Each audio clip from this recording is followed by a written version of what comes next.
Hello, everybody. I'm Don Counts. We are here at the Warrior exhibit in Fayetteville, Tennessee, and Linda Williams is here. And Linda, tell us who we have today. Today, Don, we have Robert Fitzgerald, and he was in the Army for 4 years and lives in Lincoln County, and we are thrilled to have you today. All right, thank you. Tell us a little bit about what got you into the military. And Oh, your life Lord. coming up. I have a weird life. I grew up as a Mennonite kid in Missouri. My mom married a widower, and he raised his kids. So I grew up in a big Mennonite community, church-based and everything, church every day. And I also had trade school in FFA, so I became a welder, and that's what I welded. When I got out, worked for Amtrak in the 80s before I joined the service. Got laid off one time in Amtrak and joined the military on the way home. Oh, my goodness. Yeah. Just was mad, and then they called me 3 weeks later and said, well, the job's not laid off no more, come back to work. Well, I done made a commitment. That had to be in 1988. And I went to boot camp in Fort Leonard Wood. And I went to airborne school and a ranger school in Fort Benning. Thinking that, I watched one too many Rambo movies. So I'm an old farm boy, country boy, didn't know no better. I passed everything they gave me. So I passed it with flying colors. Had a good old time. And Panama broke out, and I was nervous and wrecked and calling my mom and everything. She goes, well, you're probably not going to get called. You're a combat engineer, and your second MOS is a 46 Yankee, which is a welder. No, I didn't get called for about 2, 3 weeks, 4 weeks, and I got called. And they said, well, you need to go down. We're going to weld plates on dozers because the snipers are shooting at the dozers. So that's what I done. I went down and welded plates. Slept in a GP medium that was bulletproof, and the dust would hit the GP medium at night because the bullets were shooting inside of the tent. Now explain what that is. GP medium is a big tent. It's got Kevlar lining in it and everything. You sleep out there in the middle of nowhere, because, guerrillas are everywhere in Panama. We're taking over Noriega, burning all those marijuana fields down. All I see is the Federal Bureau of Drugs and Alcohol everywhere, cutting stuff down and bulldozing stuff up. So I've come back to the United States and got about a 30-day leave, and my unit got called to go to Iraq. And at the time, it was called Operation Desert Shield. So we sit in the sand, hot, miserable, dust. Everything tastes like dust and dirt. No trees nowhere. They tell us it's 140 in the sun and 120 in the shade. No breeze, no humidity. Everybody loses about 25 pounds the first two weeks they're there because your body just can't adapt to it. And they keep telling you to drink water and everything. Well, we spent the better part of the whole entire time right there at the berms where Saddam Hussein built his berms up to protect his soldiers from the Republican National Guard. And we boarded that back and forth. And then the war broke out. February 19th or 20th, the ground was vibrating and the sky was glowing red. I was sleeping on an APC. Young private PFC. And just came back from conflict down in Panama, and now I'm all over it again. Nervous, scared to death. Everybody's yelling gas, gas, gas. All we hear is a carpet bombing. I brought souvenirs along with me. Probably not too many people's ever seen one of these. This is an Iraqi platoon book manual. Got all the pictures of the Iraqi soldiers in it, all the destinations with the families, and in the back it has diagrams of tanks and their berms and everything.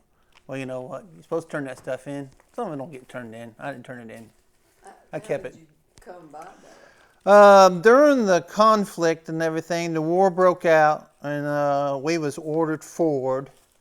And when we went through over the first berm, the bunkers are there, and we seen people running towards us. Well, we're trying to figure out whether they're civilian or they're soldiers, So they're all young. We love Bush. We love Bush. We love Bush. So we just letting them go by.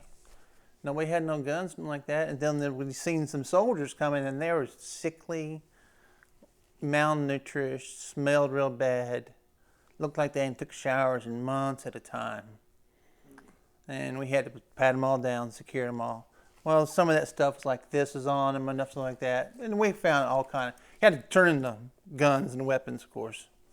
But stuff like that, people never thought about picking it up. So I picked it up, a souvenir. Kept it for the last 30 plus years. I got my pictures for you. I didn't put them in that envelope. That was my mistake.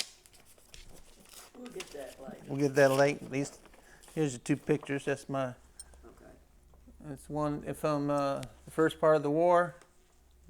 There's a shield, and then that's my. When I first went in. I don't talk about it a lot because I've seen a lot of weird stuff. I mean, I got pictures from the whole entire. You know, this is probably one of the first wars where the soldiers carried around disposable cameras as much as we did. They sold them out of the PXs. So.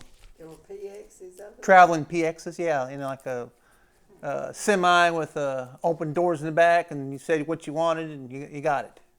So you bought the cameras and everything. So I took pictures. I got plenty of pictures. If you want to look through the pictures, you're more than welcome. We found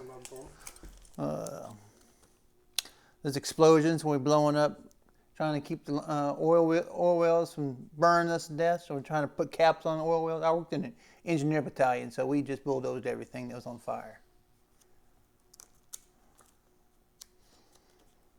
More explosions, tanks blowing apart. There's me loading up in the Huey. Wow. Man, that you're right though. That war was. It's different today than it was like in Nam and Korea and all. I mean, it was a fast war, but you know, you got to realize the war only lasted 100 hours, but we was over there for 16 months waiting for it to break out and be finished with. So it was a hurry up and wait. People don't have no idea what hell is on Earth. I don't know how them known people over there even survived through it. If you had it to do over, would you go back in the service? Have you done something since then? Oh yeah, when I got out of the service and everything, I become a longshoreman. I used to build yachts for a living. I built yachts for like Donald Trump and Bill Gates, the Sea of Oz, which is Steven Spielberg, diamond mine people that own all the diamond mines in South Africa. I worked in Palmer Johnson, Savannah, Georgia. So I got out of the military.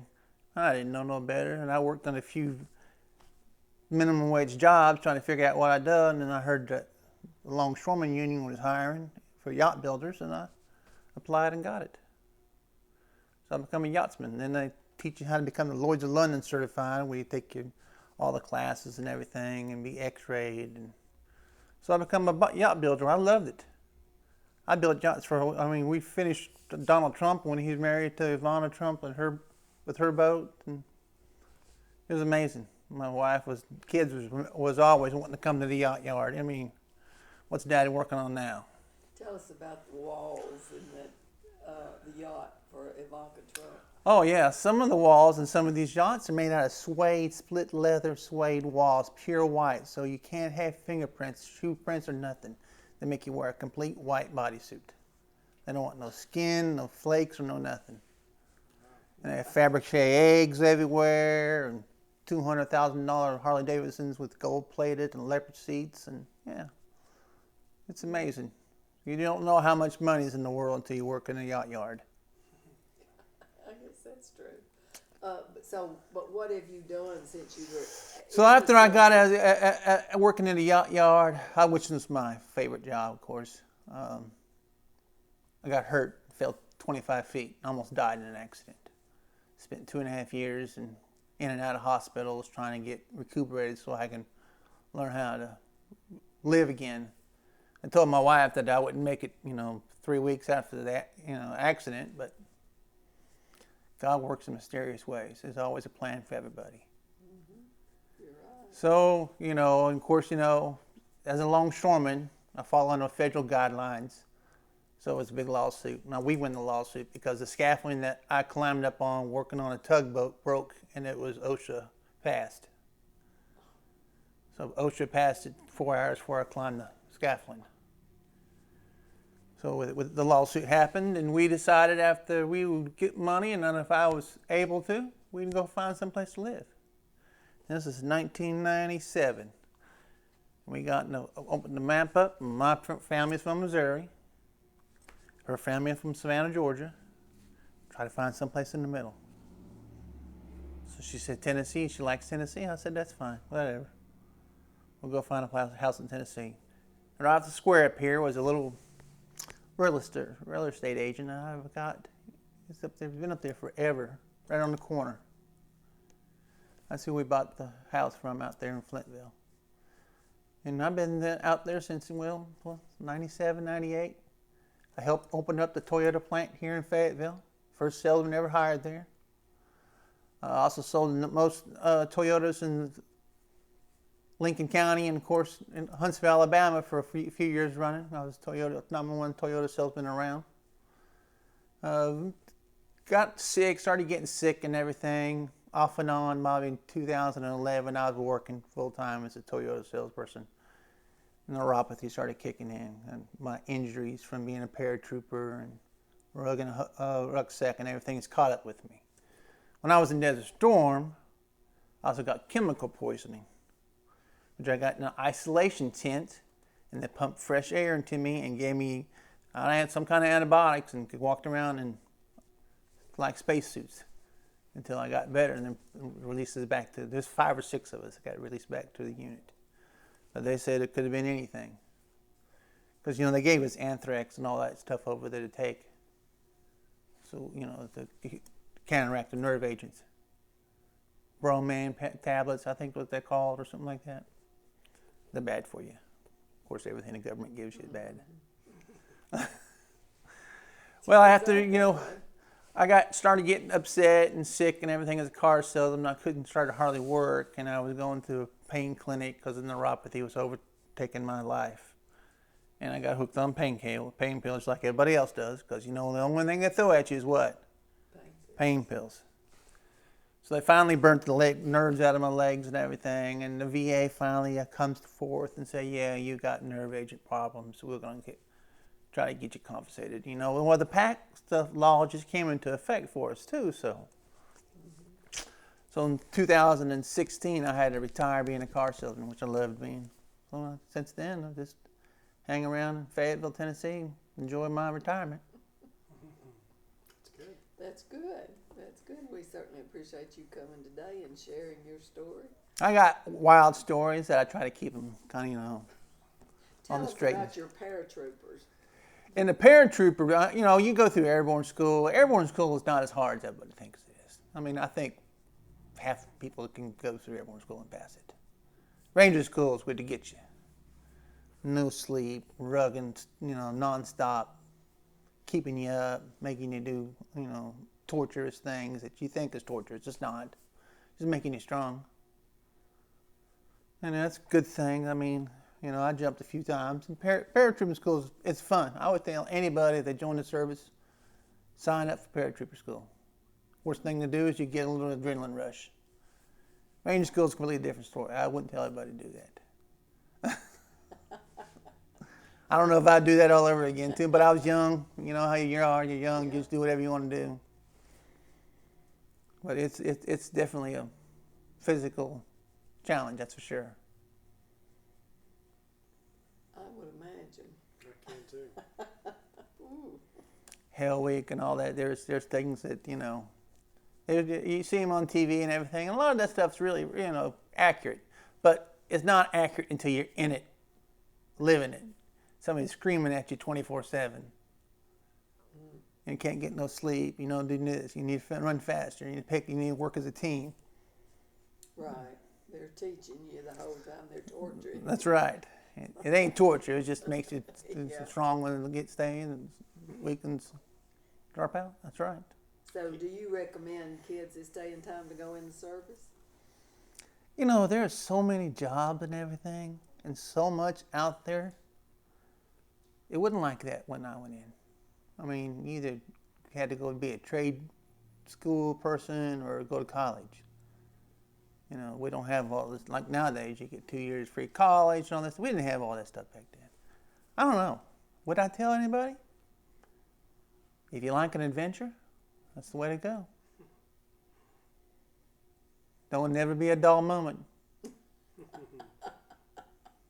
Never. I mean, I'm not going to say that I was never a good soldier in there because we all had done wild stuff, but I got my fair trouble when I was in the military. I bet. That ain't no doubt. I got drunk one time and went outside and we was drinking Everclear 151 and threw up outside the sergeant major's office and killed the bushes. Had to dig the bushes up and pull security on the bushes for 90 days. You are kidding me. Security on the bushes? For 90 days. That's what my job was for 90 days. Making sure nobody got near the bushes until they got. I bet you do have some stories. Come on. I mean, share you one know, story. there's some stuff that don't, you know, that was stupidity on my behalf. Don't get me wrong. It was funny. No. I mean, we went to Operation Bright Star, which is Egypt. And this is back before the wars were breaking out. And we went up there to unload equipment for the Turkish government that came off of World War II surplus Korean stuff. Our military sold to the Turkish. And we're there, and there's 2 of us guys and 36 women. The women are from Fort Story, Virginia. And I'm like, what? How did I get this picked? How did I pick this? This is the best thing I ever picked for myself. So they made sure that us 2 guys were on the bottom floor, and they put us in the 24-hour, place where you couldn't get, pretty much under guard, because and the women was on the top floor. You can't fraternize. Well, you can't. I mean, what are you supposed to do? They take you you can't wear military clothing. You all wearing civilian clothing because you're going to be a target. Oh, okay. And all we're doing is unloading the equipment. The women are unlashing everything, doing all the chains and everything. We're just there to drive the heavy equipment. That's all I was chose for, the heavy equipment.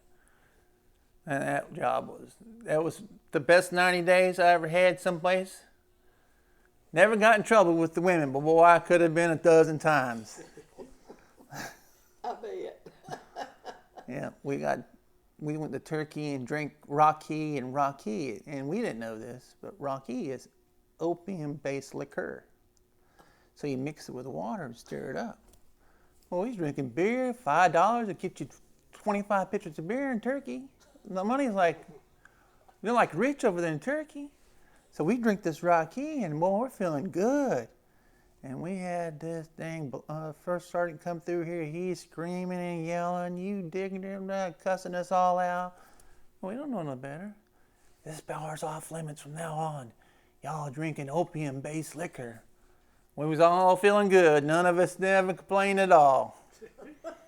They didn't give us a drug test, but I never been so upset in my life because I thought for sure we were going to get kicked out of the military for that trick. They'll tell you those things. They didn't tell us that. They just told us to be back at the hotel by 8 o'clock. The doors would be locked. So 8 o'clock in the evening, you had to be back. But they're selling food on the vendors. I bought Levi jeans for $5 a pair and shipped them back to the United States. My parents and my whole family had Levi's 1 year for Christmas. Coming back from Turkey. It was ridiculous. Stuff was just really, really cheap. Yeah. I mean, really cheap. I mean, they tell you they'll take a lot of money out when you're in Turkey because you really don't need a lot of money. $10, you can have 3 or 4 lunches and be drunk all day on $10 in Turkey. Well, thank you, Robert, for coming today. We certainly appreciate you sharing your story with us. No problem. Thank you. Thank you very much. It's been interesting, hasn't it? Very good. Thank you Thank so you. much. Yeah.